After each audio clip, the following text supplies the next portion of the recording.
Ok, vamos a continuar con nuestra siguiente conferencia. Okay, let's start with our next presentation. And I'll give the floor to our MC, Marco Castillo. Please go ahead. Gracias, Adrián. Thank you, Adrian.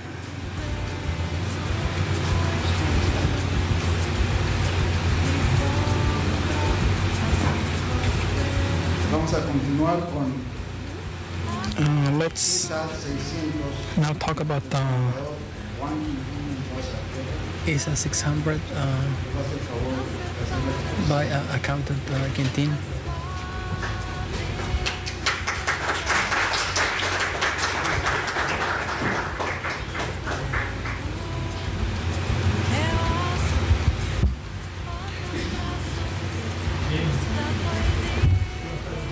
No está funcionando el micro, Dani.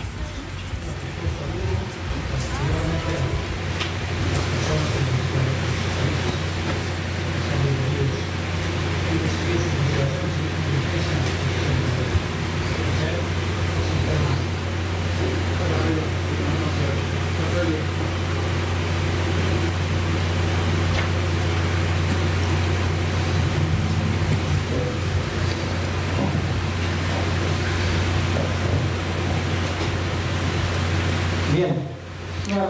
Okay, again, good evening, dear colleagues. I would especially like to greet those who come from other countries. Today I want to talk about something that is of interest to everyone. We're talking about an ISA that is of general application, which is an international standard. However, by way of introduction, I'll have to address some issues that apply to our country, Mexico. This presentation will be brief, and then we'll get into the context of the standard. So, we need to make reference to NIF to understand and review the concepts related to the integration of groups, because the topic of our interest is financial statements audit. The NIF on financial statements, consolidated financial statements, as well as those that are consolidated and combined, has to do with Bulletin V8 of the Mexican Council for Research and Evaluation or Assessment of Financial Information Standards, which is aimed at establishing the treatment that must be given to investments, permanent investments in stocks and their conditions.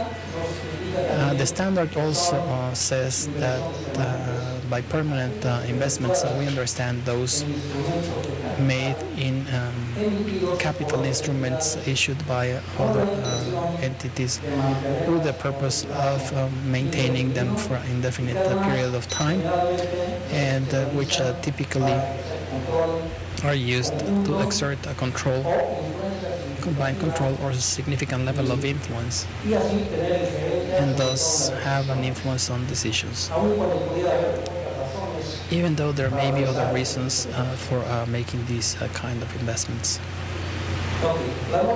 Now, the rule or the standard establishes that relationships between the controlling company and its subsidiaries and third parties, as well as the impact of these relationships on the financial situation and the results of the economic unit they integrate, cannot be communicated through individual financial statements of a controlling company,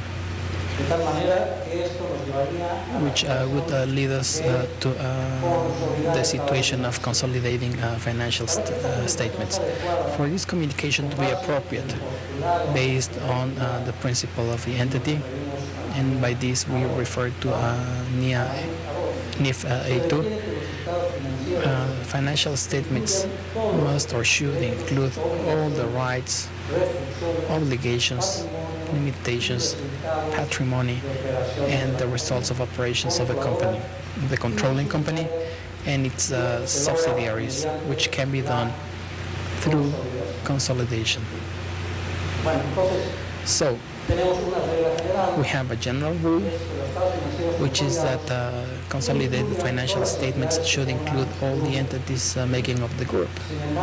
However, when there are solid or circumstances or reasons where, due to the lack of control, the inclusion of one or several companies in the consolidation is not justified, this may not be done in certain circumstances. On the other hand, we need to analyze the circumstances of entities abroad, that is, subsidiaries abroad. Now, subsidiaries in foreign countries where there is currency exchange control in particular, as well as restrictions for the remittances of money or uncertainty on monetary stability, which is congruent in the sense that consolidating the figures of entities with these characteristics would mean incorporating into the financial statements some figures that might not find their way to the controller as a result of currency exchange controls, or subsidiaries where control has been lost because it's in bankruptcy, dissolution, or liquidation, which is perfectly understood. Now, the standard establishes a definition in terms relative to permanent investments in stocks. Again, the concept basically is that of analyzing elements, and we're referring to permanent investments in capital investments, capital instruments, issued with the intention of having or exerting some influence or control or significant influence. From here, we go to other definitions that are necessary to further understand or the standard. Control is the power of governing financial and operations policies of a company with the purpose of obtaining benefits from its activities. Again, these are concepts included in NIF 88. A holding company is that with permanent investments. By controlling company, we understand that which controls more than one subsidiaries. A subsidiary is a company controlled by another known as controlling company.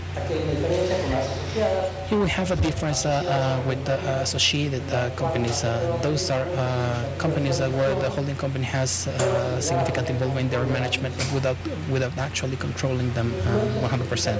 Significant influence, this term refers to the power of participating in the decisions regarding operations policies and funding for the company where the investment is made, but without having the power of government or the power of governing those policies. I apologize because I have a sore throat, despite some candy I got from my friend in Costa Rica, Hector. I cannot get over it. Okay, affiliates are those companies that have a common shareholders or a common management.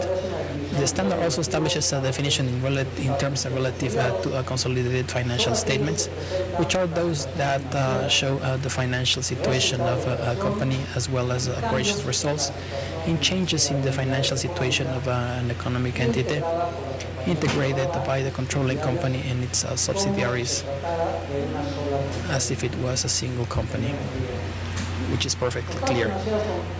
Combined financial statements are those that show the financial situation of a company as well as their operations results and changes in the financial situation of companies affiliated like it was a single company. But here we have a requirement that must be met by affiliates. They must have the same business line or line of business. The standard also establishes the requirements prior to consolidation. For purposes of consolidation, the controlling company and its subsidiaries must prepare financial statements as of the same date of a consolidation. But in particular situations, in some subsidiaries, this may be deferred for up to 3 months as long as there is consistency between periods. That is, if one of the entities had a social year or period not consistent with that of the rest of the group, and there is a difference of no more than 3 months, it could have a different date in the consolidated financial statements.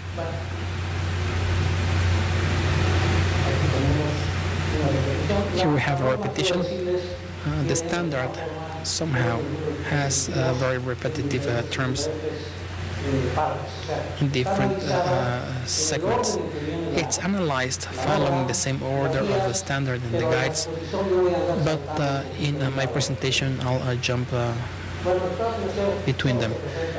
Financial statements are those, we already saw this. The requirements prior to consolidation are something we already saw. We talked about this same date. Here we have a scheme illustrating the elimination process. We have a controlling company. We have 2 subsidiaries which are controlled, and there we have the associates. We have a joint venture category, and we would have affiliates. By this I mean that the integration of groups for purposes of consolidation could include entities with very different characteristics and with legal structures that are very different.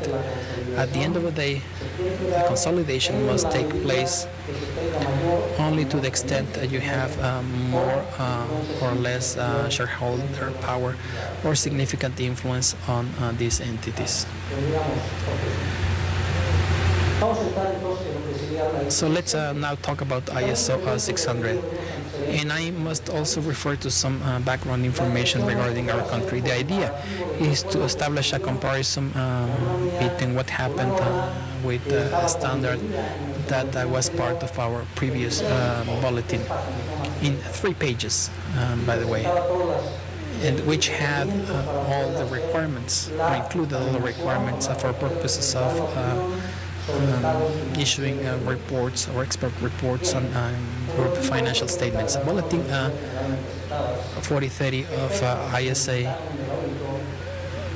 of generally accepted auditing standards talks about the effects on the report of the auditor when used in the work of other auditors. Was issued by COMPA from the Mexican Institute of Public Accountants in 2005. This is the one I mentioned, was really brief and had key aspects in terms of consolidation. This bulletin 4030 was reviewed in 1995 to harmonize it with the international standard. And the title is Effects on the report of the auditor when used at the work of other auditors, which replaced and invalidated the previous bulletin. And it added the paragraphs 21 to 30 relative to the opinion to adapt it based on the changes made to Bulletin 4010. As you may remember, and this applies to our country, there was a change in the expert report, and this Mexican standard had to go through changes so that we could come up with new guidelines. This one was already, or was being harmonized already with the international standard. Now this bulletin applies to periods or years beginning in 2011. It was issued by the Commission on Auditing Standards and Assurance Standards, because in 2008 that commission issued a series of bulletins regarding auditing rules with an objective of standardizing guidelines in our country with those internationally available. I'm almost getting into the development of NIA, which is the main point of interest for all of those here. The approach of this bulletin already standardized is the following: to highlight special considerations applicable to group audits, because the previous bulletin prior to being harmonized didn't have many details. And in this regard, we need to clarify the responsibility of a partner in charge of a group audit, highlighting the responsibility of partners in charge of a work for a group has in the direction, supervision, and development of the auditing work for that group. Clarify the meaning of several concepts used in the process of group auditing. Let's take a look at what happened with the standardization of auditing standards with respect to international standards. In this regard, each of you in your different countries, I assume, are in the process we already adopted in an integral fashion. If anybody wants to intervene or share a comment on this, you're more than welcome. Why international auditing standards? What happened? As a member of the International Federation of Accountants, the Mexican Institute of Public Accountants had an obligation to support the program on compliance prepared by IFAC in 2003. This compliance program has some background history. IFAC in the US was, especially on financial media, was set to issue very good rules in the field of auditing and accounting and other aspects of public accounting. However, one of the criticisms is that they lacked supervisory mechanisms to make sure that their rules were followed in all of the member countries of IFAC. For this reason, in order to solve this problem, they released a program. They actually developed the compliance program. This compliance was aimed at getting members and regulatory bodies to align their objectives and strategies with those of the international organization grouping them, which is IFAC. The program translated into a document known as Statements of Membership Obligations, SMDs, Declarations of Obligations of Members, known as DOM, which focused on 7 areas. Well, all the different countries have signed this for this program, even though in the US they haven't done anything to adopt the ISAs. But those who have not complied, they're in the process of complying these 7 points: quality assurance, international formation standards, international auditing standards, ISAs, professional codes of ethics for accountants, international accounting standards for the public sector, and discipline and investigation system. And even though these are not the rules, the 7th point is promotion and support for compliance with international financial information standards, which means that that was the focus of compliance programs. Of course, point number 3 is international auditing standards. What happened? Considering the above, the Mexican Institute of Public Accountants, as a member of IFAC, committed to themselves to adopting the guidelines issued by that organization, and that's how in 2008 the executive board of IMCP agreed to the plan of convergence and adoption of international auditing standards, starting with audits for periods starting in January 1st, 2012. The status in each of your countries, I would understand, or I understand that most countries in the area in Latin America are either in the process of adopting the standards, or some have already adopted them. I don't know if anybody would like to share something, for example, on Argentina. If there's anybody from Argentina, I would love to hear their opinion. But in our country, beginning in January 1st, 2012, we already had an obligation to abide by international auditing rules. Now, as a result of integral adoption of international standards of auditing, the auditing standards of the Mexican Institute of Public Accountants were adopted in 2013.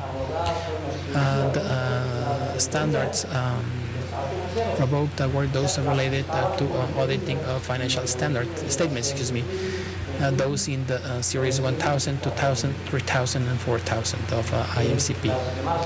The rest were not annulled. The rest of the norms or rules related for series 7 review rules for 19 series and other related work were not annulled, and they continue to be enforced. ISAs adopted incomprehensively were those from 200 to 810, which are in the international standards adopted. Therefore, among others, they revoked Bulletin 4030, which was harmonized, and it was replaced by the standard.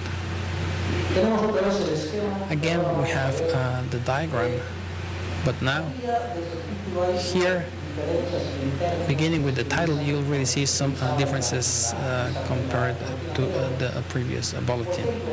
For example, in the controlling company, the auditor of the controlling company in the past was known as the main auditor, which is what the bulletin said.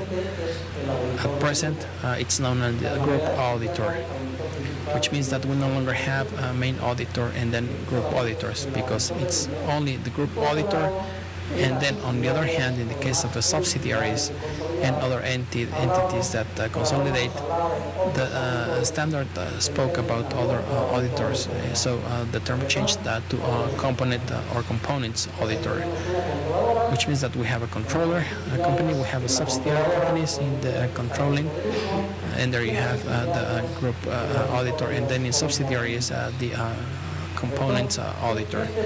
So this bulletin or this ISA applies exclusively in those situations where you have components auditors who will be considered in the audit by the group auditor. It might be that one of the subsidiaries or other entities in the group, in those, it might be that the main auditor made the decision not to use their work, and this ISA will apply to this entity in particular. Therefore, the controlling company consolidates group financial statements on the basis of accounting guidelines applicable. For example, in a group where we have entities with different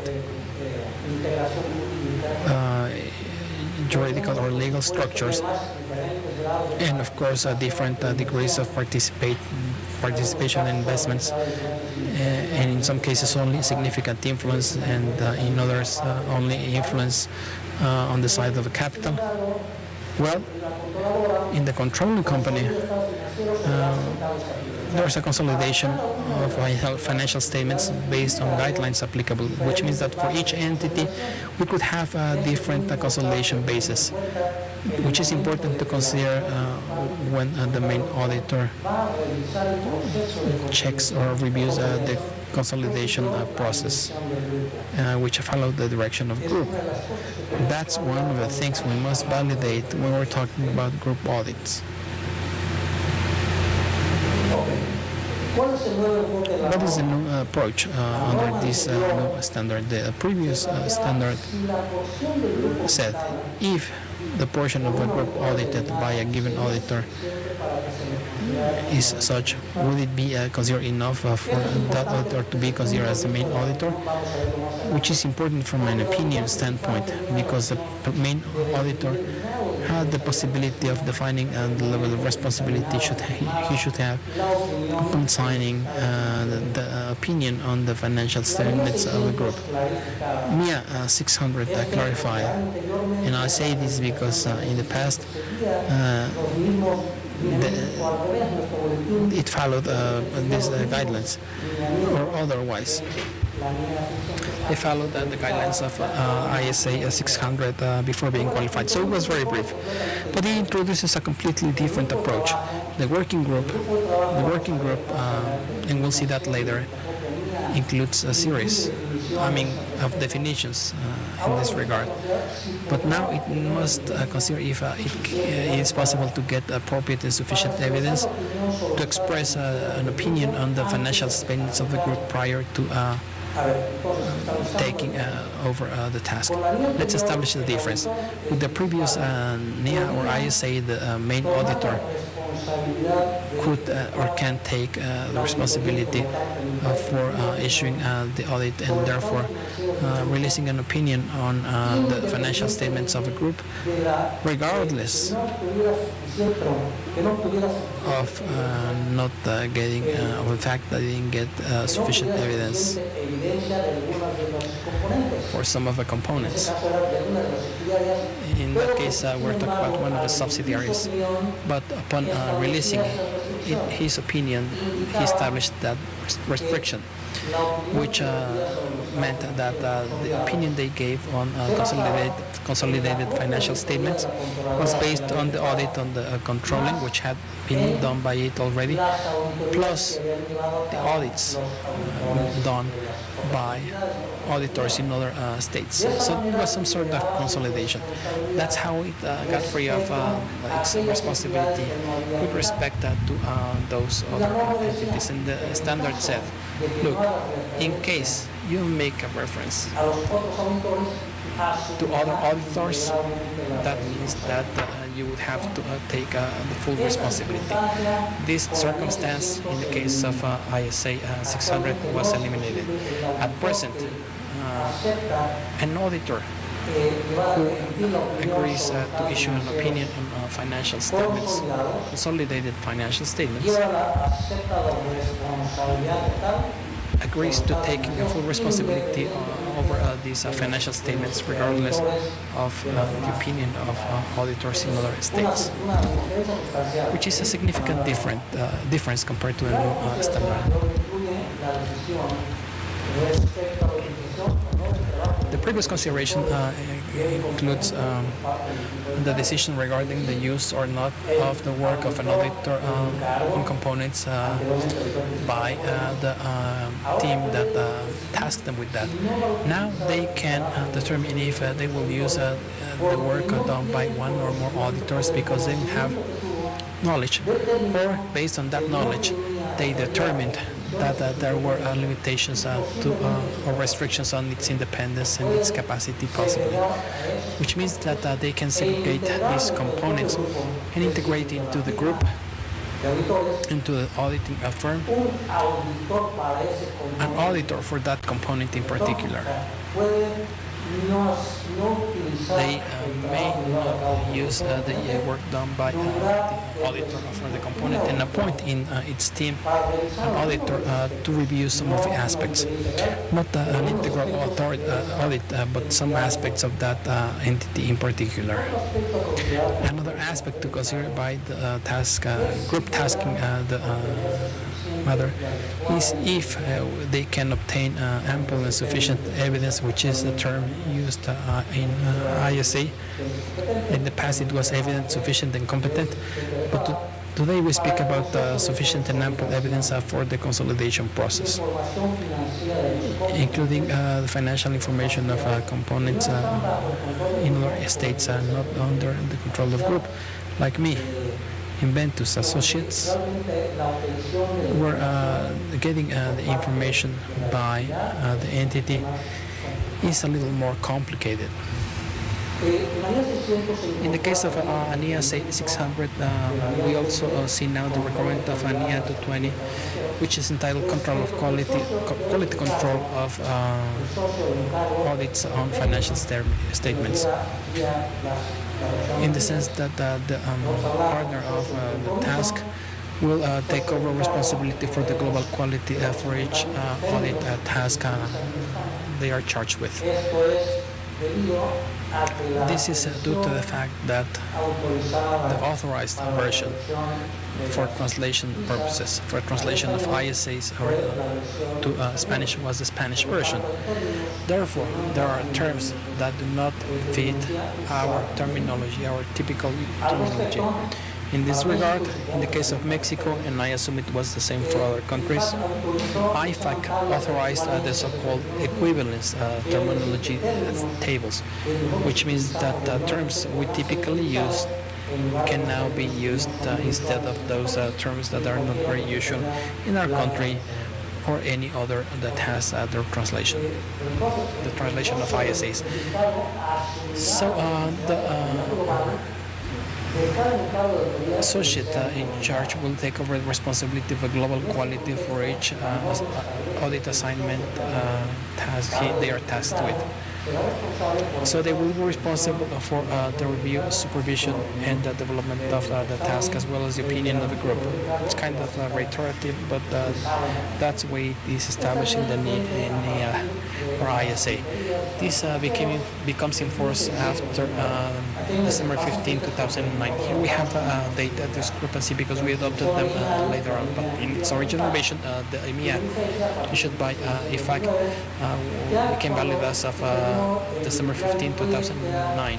When the Clarity project goes over, we had this project on clarification of ISAs pushed by IFAC. What's the structure of the standard? The standard is very broad. I think it is somewhere around 80 pages. In the case of statements, well, it has a series of annexes, and of course, normative statements which are a paragraph of 1 to 50 are something we won't discuss in detail. We're just highlighting the important aspects, even though the materials may contain more information. Of course, it's not the purpose of the review inspection to simply point to those requirements established by the standard with regard to what must be reviewed in this type of audits. It also includes the application guide and other explanatory notes. A1 to A66. Therefore, we have paragraphs, normative paragraphs from 1 to 50, and in the guide itself we have from A1 to A66. And then we have Annex 1, which provides examples of opinion with exceptions when the person in charge of the team has not been able to obtain auditing evidence that is sufficient and ample. Remember that audits are planned, which establishes what would be on one hand the materiality and on the other sufficient and ample evidence used to support their opinion. What happens when you don't have any evidence? Well, Annex 1 shares some examples about it. Example 2 establishes aspects that come to the attention of the team in charge in the group. One of the important stages prior to starting the standard, and in fact prior to accepting the task, is the knowledge that you should have of the group, and in particular the knowledge of each of the entities making it up. Annex 2 gives some examples about it. Annex 3 includes examples of conditions or facts that could indicate the existence of risks of material errors in the group's financial statements. In the past, we talked about significant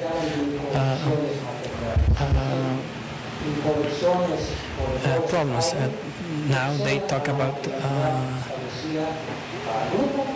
inconsistencies that apply to the group or each of the different entities to be consolidated. Annex 5 includes compulsory issues or aspects and additional aspects that contained in the letter of instructions for the team in charge of a group.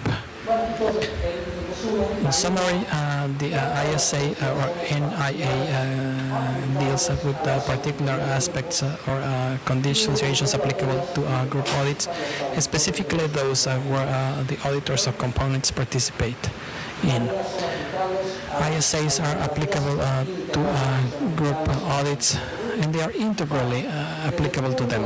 I mean, from the standpoint of normativity and audit procedures, there are no changes. The changes are basically related to responsibilities and the approach towards evidence to be obtained in different aspects that will emerge in the course of this presentation.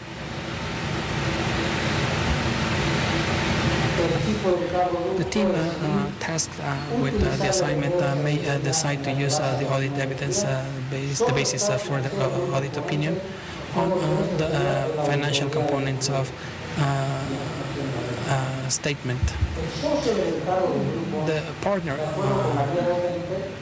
in charge of a group, according to NIA 220, must make sure that those who do the auditing task for the group, including components auditors, meet as a whole the competency and skill requirements that are appropriate. Of course, the integration of a team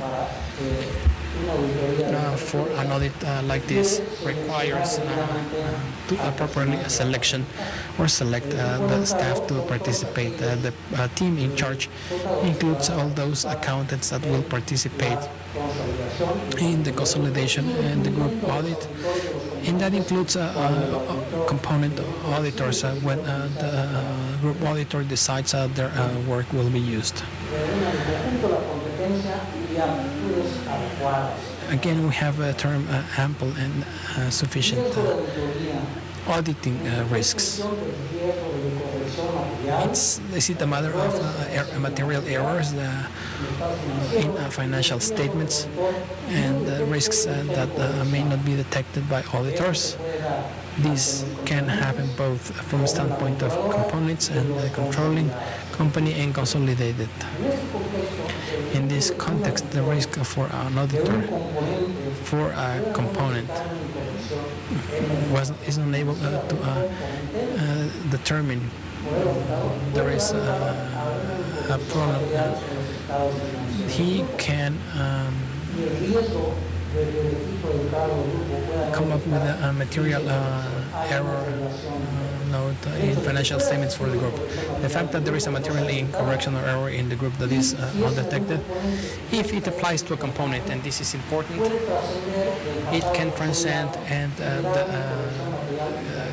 person will generate a note on this inconsistency, which is finally the basis for the opinion. Well, so here we have risks of errors. The controlling company will consolidate the group's financial statements on the basis that are applicable to each of the different consolidated entities. The information from the auditor for each of the components might involve error risks, material error risks that may transcend consolidated financial statements. This is simply a graphic explanation of what we had already mentioned. Now, the group team must have or take into consideration, in order to determine the nature, the moment of its carrying out and its participation in the procedures for risk assessment, as well as subsequent auditing procedures applied by auditors of components to the information, to the financial information of those components. The purpose of this is getting us ample and sufficient evidence,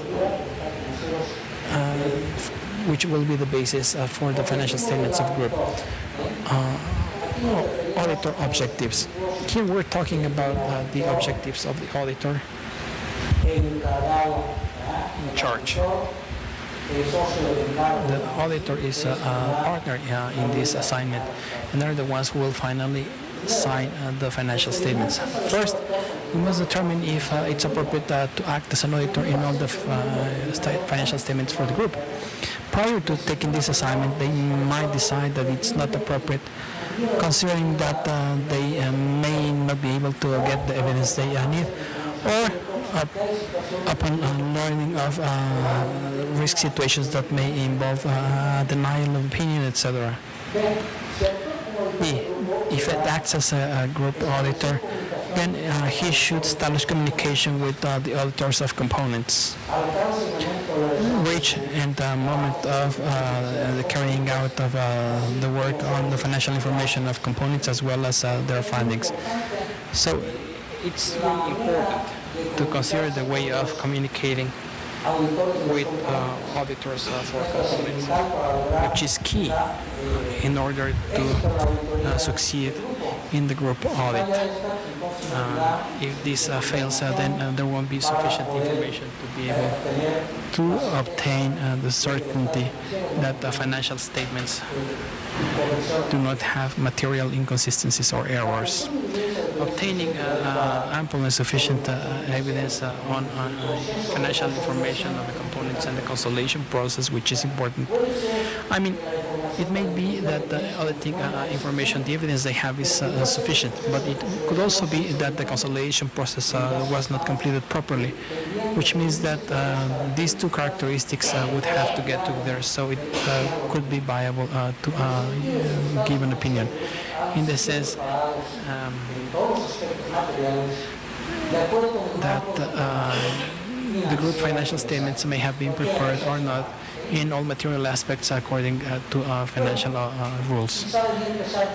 Maybe I should start with relevant definitions in the NIA or ISA. And definitions come in this order, and we already talked about the auditor in charge. We talked about the group in a series of questions, and it is only now that we're talking about reviews. Let's look at some of them. A component is an entity or a business unit whose financial information is prepared by the director of the component or the group to be included in the financial statements. Why the group? Because at some point it might be that the group made the decision not to use the work of the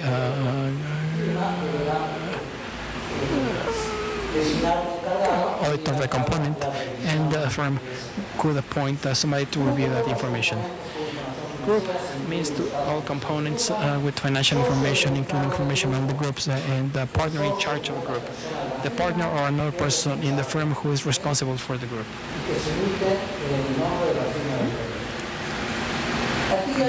Here we have a consideration. The prior NIA, I mean both the NIA and the bulletin we just saw, established that there were no other auditors when the auditors of components belonged to the same firm as the main auditor. In other words, if both the controlling company and the components being reviewed by different persons, if the two of them were partners in the same firm, then there were no other auditors.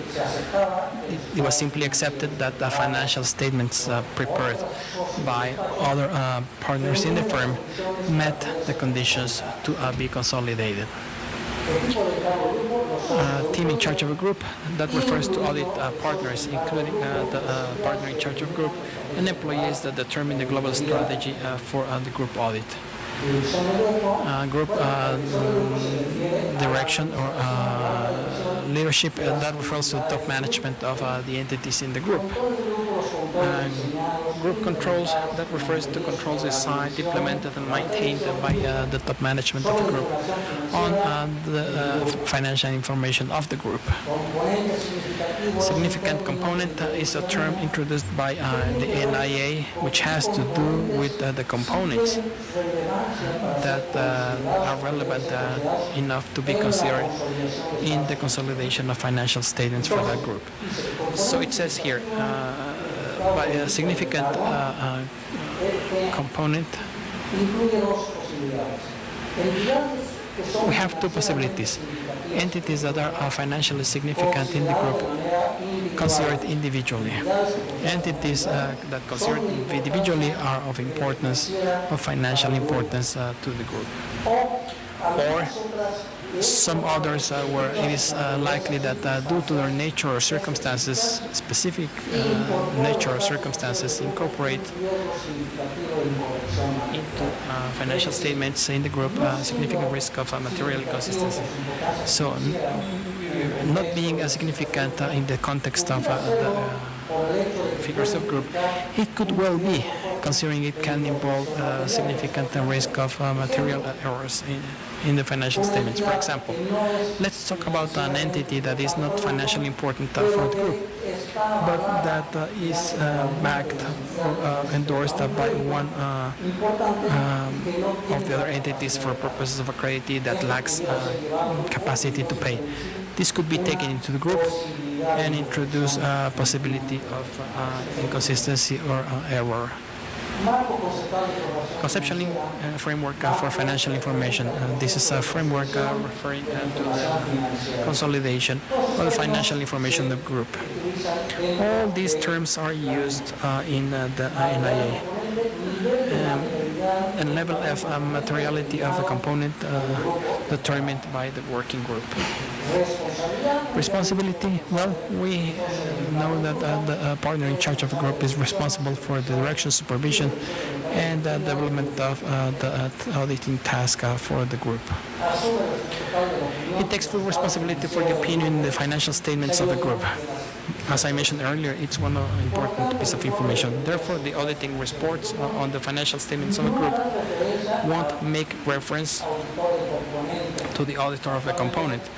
I mean, at present, you cannot make reference to the auditor of a component unless you have a legal provision or a regulation saying so. If there was a legal provision different from the rules or laws, or a regulatory component that forced the group auditor to make reference to his opinion with respect to the authors of components, then they would have to do it. But also, he would have to make an observation in the sense that that doesn't diminish the responsibility of the partner in charge of a group with respect to their opinion on the financial statements of a group. So a significant difference compared to Bulletin 4030. Well,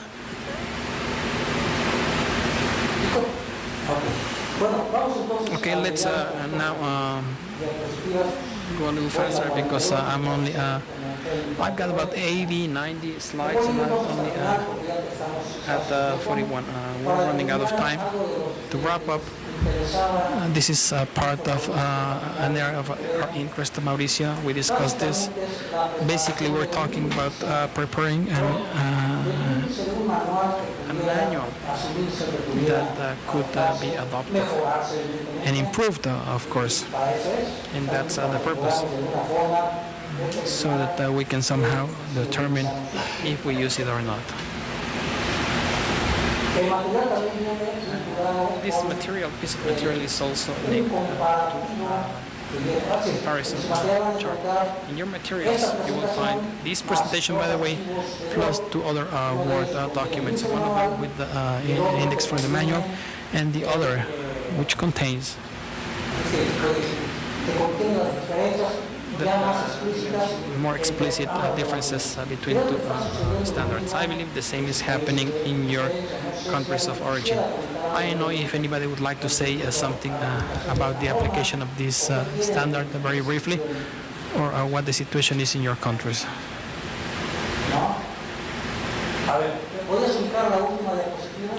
Can you move to the last slide?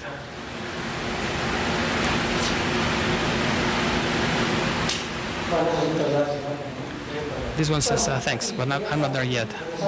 While we're here, the previous one, please. Significant components. Here I have a diagram.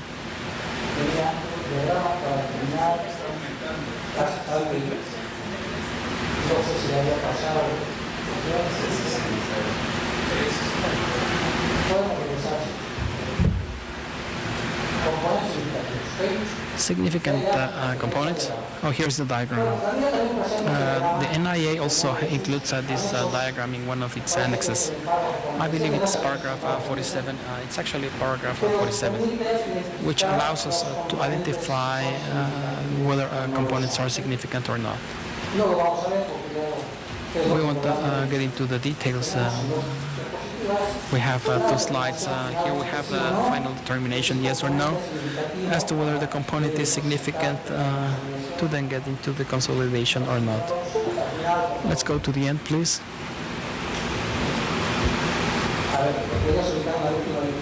Can you go to the last slide?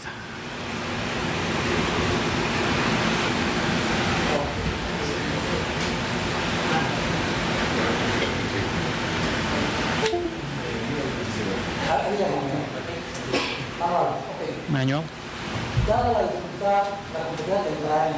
Given the complexity it involves and the potential number of possible situations that can occur upon accepting, planning, executing, and informing on the results of an audit on financial statements for groups, as well as the possibility of these containing material errors deriving from frauds or errors in these financial statements in one of the components, as well as the number of professional auditors that intervene, and ethical principles relevant to observe, and in particular that of independence of members of the group in charge of audit, the responsibilities that they involve, especially for the group auditor upon releasing his opinion, the diversity of entities integrating the group to audit and whose financial information and operations results are integrated on their different bases in the process of consolidating the group's financial statements. It is necessary and convenient for the firms to have a manual that includes in a generic and specific manner all aspects and activities to consider. This is essential, and especially because this has to do with communication between the group auditor or the working group for the team and the auditors of components. So I would suggest the manual whose index we already have available. It's in a Word document. That's a name. I believe it's under the name proposal.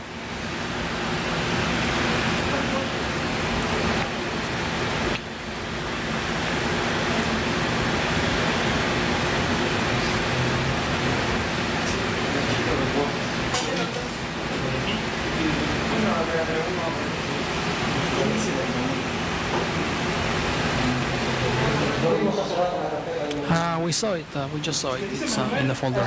It's the one that says Manuel? Yes, sure.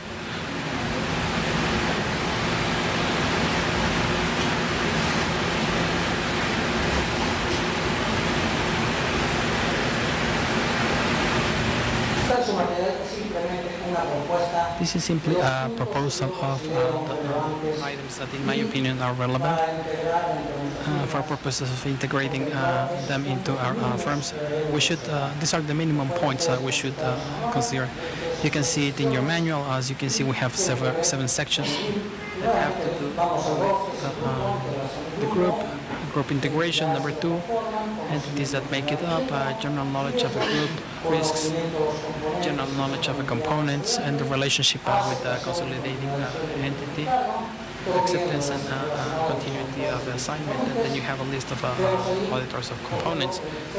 Here you can see, for example, in number 3, you can see the determination of competencies of auditor in a component for purposes of audit on the financial statements of a group, compliance with the quality control standard, which is highly important. I mean, if auditors of components are complying with the quality control standard, that's positive when it comes to considering them. Section number 4, the group team in charge, role of a partner in charge. 5, planning and execution of a task. 5.4, a design of a global auditing strategy. And importantly, point 6, which has to do with communication between the parties. Communication between the group in charge and those responsible for governance. And we also have the instructions letter in point 6.1. In your materials, in one of the slides, you will see what should be included in this letter of instructions, which we should send to the auditors of components, and which contains the most relevant aspects for purposes of the consolidation. Therefore, well, that's all the material, and I really regret I time. I didn't have the time to present it fully. It may be a little boring, but I truly hope that it can be of any help.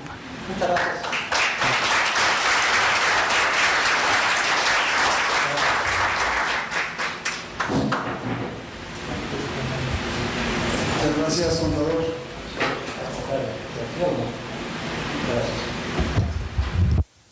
Nos va a hacer favor aquí el contador Weiss de Perú de entregar un reconocimiento al contador Quintín. Muchas gracias. This is a certificate for Mr. Quintín on behalf of Mauricio Mubarak, our gratitude for this valuable presentation, which is also always insightful and enriching. Thanks a lot, accountant.